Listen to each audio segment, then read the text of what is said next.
புதுச்சேரி வரலாற்றை பற்றி இப்போது நாங்கள் கூறப்போகிறோம். 1674 பிரெஞ்சு கிழக்கு இந்திய கம்பெனி கவர்னர் இளங்கோவன் மார்ட்டின் புதுச்சேரியில் வர்த்தக மையத்தை அமைத்தார். அதுவே இந்தியா நாட்டின் தலைமை பிரெஞ்சு பகுதியாக பின்னால் நடந்தது. அக்காலகட்டத்தில் இந்தியாவுடனான வர்த்தக பங்களிப்பு தொடர்பாக ஐரோப்பிய நாடுகளுடைய போர் நடந்தது. அதனால் புதுச்சேரி 1693 ஆண்டு டச்சு நாடினால் கைப்பற்றப்பட்டது. பின்னர் 1699 ஆண்டு ஒப்பந்தத்தின் படி பிரெஞ்சு கம்பெனி மீண்டும் ஒப்படைக்கப்பட்டது. 1738 காலகட்டத்தில் பிரெஞ்சு கம்பெனி மாஹே, ஏனம் மற்றும் காரைக்கால் பகுதிகளை தன்னுடைய தாக்கியது. 1793 ஏற்பட்ட பிரெஞ்சு புரட்சியின் பிறகு ஆங்கிலேய கிழக்கு இந்திய கம்பெனிக்கு மாறிய புதுச்சேரி பின்னர் 1814 ஆண்டு பிரெஞ்சு கிழக்கு இந்திய கம்பெனி நிர்வாகத்திடம் மீண்டும் ஒப்படைத்தது. பிரெஞ்சு கம்பெனி பிரான்கோவில் மார்ட்டின் என்பவரை முதல் கவர்னராக நியமித்தது. அவரை சிறு மீனவ கிராமமாக இருந்த புதுச்சேரியை ஒரு பெரிய துறைமுக நகரமாக உருவெடுக்கும் கனவு திட்டத்தை துவக்கினார். புதுச்சேரி மாநிலம் முன்பிருந்த பிரெஞ்சு நாட்டின் ஆதிக்கத்தில் ஒன்றுடன் ஒன்று இணைக்கப்பட்ட 4 பகுதிகளாக, அதாவது புதுச்சேரி, காரைக்கால், மாஹே மற்றும் யானம் பகுதிகளை கொண்டது. புதுச்சேரியின் காரைக்காலும் தமிழ்நாட்டின் நிலப்பகுதிகளால் சூழப்பட்டுள்ளது. மாஹே கேரள மாநிலத்தின் நிலப்பகுதிகளால் சூழப்பட்டுள்ளது. யானம் ஆந்திர பிரதேச மாநிலத்தின் நிலப்பகுதிகளால் சூழப்பட்டுள்ளது. இத்தகைய சிறப்பு வாய்ந்த நமது ஊரான புதுச்சேரி வரலாற்றில் சில இடங்கள் வரலாற்றை பற்றி இப்போது நாம் உங்களுக்கு விளக்கமாக கூறப்போகிறோம்.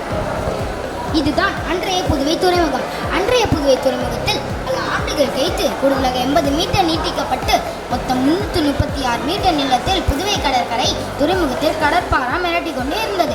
அது மட்டுமல்ல, ஒரு பாலத்தின் இரு மருகிலும் தடுப்பு சுவர்களும் எழுப்பப்பட்டன.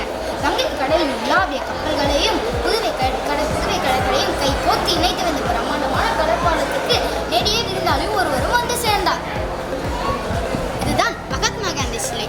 பாண்டிச்சேரியின் முக்கிய அடையாளங்களில் ஒன்றாக மகாத்மா காந்தி சிலை கருதப்படுகிறது. இந்த தளத்தின் முக்கிய சிறப்பம்சம் இது 8 அழகான தூண்களால் சூழப்பட்டுள்ளது. இந்த தூண்கள் அனைத்தும் நகரின் மையத்திலிருந்து சுமார் 70 கிலோமீட்டர் தொலைவில் உள்ள செஞ்சிக்கோட்டையிலிருந்து கொண்டு வரப்பட்டது. இந்த சிலையை கட்டி முடிக்க கிட்டத்தட்ட ஓராண்டானது.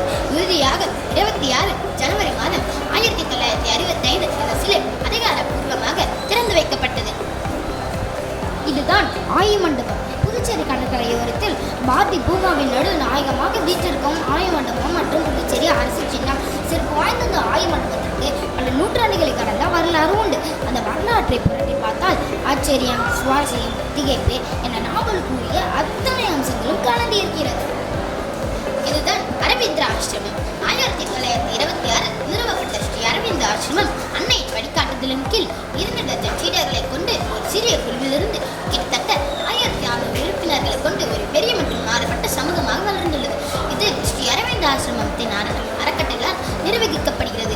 இது 1955 அன்னையின் ஒரு பொது அறக்கட்டளை ஆகும். இதுதான் ஓரோமை நெற்கடற்கரை.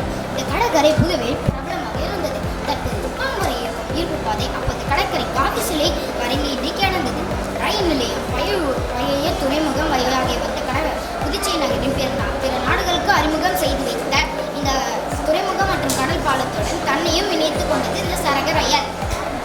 இதுதான் மாத்ரா மந்திர். மாத்ரா மந்திருக்கு அன்னை ஆலயம் என்று பொருள். இது ஆரோவில்லின் மையத்தில் அமைந்துள்ளது. இதை ஸ்ரீ அரவிந்த ஆசிரமத்தின் அன்னை நிறுவினார். சமயத்தின் சடங்குகள் கடந்த நிலையில் பிரபஞ்ச அன்னை ஆகிய மகா சக்தியை உணரும் வண்ணத்தில் உருவாக்கிய கோல வடிவிலான மனோரங்கை அரங்கம். இது 1971 அன்னையின் பிறந்த நாள் அன்று அடிக்கல் நாட்டப்பெற்று கட்டுமான பணிகள் மேற்கொள்ள பெற்றது. வேதபுரீஸ்வரர் கோவில்.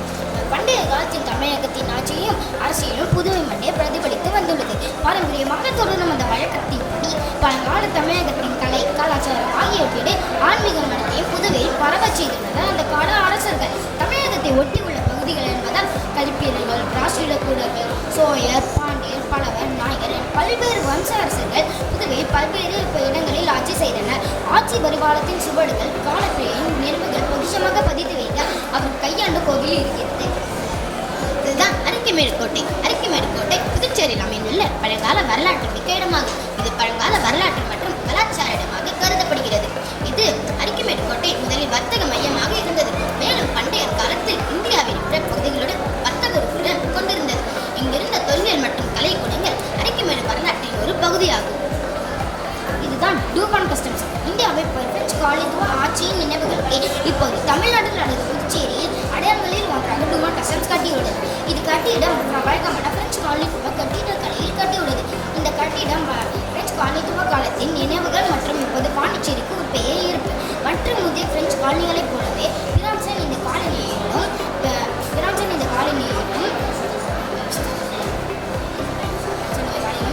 பிரெஞ்சு காலனிகளின் இருப்பு உள்ளது. அவர்கள் 300 ஆண்டுகள் வைத்திருந்தனர். இப்போது கட்டிடம் இந்திய அரசின் கட்டுப்பாட்டில் உள்ளது. ஒரு பெரிய சகாப்தத்தின் காலத்தையும் நிகழ்காலத்தை நினைவுகூரும் வகையில் கட்டிய பின் உச்சியில் இந்திய தேசிய கொடி பறக்கிறது. இதுதான் மணக்குள விநாயகர் கோவில். நகரின் மையத்தில் அமைந்துள்ள அருள்மிக்க மணக்குள விநாயகர் கோவில் விநாயகர் பெருமானின் பக்தர்களுக்காக புனிதமான மற்றும் தெய்வீகமான அதிர்வுகளை வழங்கும் புதுச்சேரி புகழ்பெற்ற பழமையான கோவில்களில் ஒன்றாகும். இதன் முக்கியத்துவம் பாரம்பரியம் மற்றும் கலாச்சாரத்திற்காக அர்ப்பணிக்கப்பட்டது. மேலும் வழக்கமான வாழ்விலிருந்து சிறிது நேரம் ஒதுக்குவதற்கு தேவையான அனைத்தும் கொண்டுள்ளது. இதுதான் பிரெஞ்சு காலனி. 1606 ஆண்டு ஒரு கோட்டை திருவிழா நடந்தது. கோட்டைக்கு செயின்ட் லூயி கோட்டை என பெயரிட்டு மகிழ்ந்தனர். பிரான்சுவா மார்ட்டின் திறப்பு விழாவின் போது இந்த கோட்டை பிரெஞ்சு பேரரசுக்கு அடித்தளமாக அமையும் என முழக்கமிட்ட மாட்டேன். ஆனால் அதே மாதம் டிசம்பர் மாதம் இறந்தார். இந்தியா மண்ணில் ஒரு பிரெஞ்சு சாம்ராஜ்யம் என்ற கனவில் இருந்த ஆத்மா இந்தியா மண்ணிலே உயிரை விட்டது. உடல் மட்டும் பிரான்ஸ் நோக்கி சென்றது. அவருக்கு பிறகு கீரிஸ்டோபே, தூய்மா, டூப்ளெக்ஸ், கோத்தை, ரெய்லி என வரிசையாக வந்த பிரெஞ்சு கவர்னர்கள் லூயி கோட்டையில் அமர்ந்து ஆட்சி செய்தனர். நன்றி.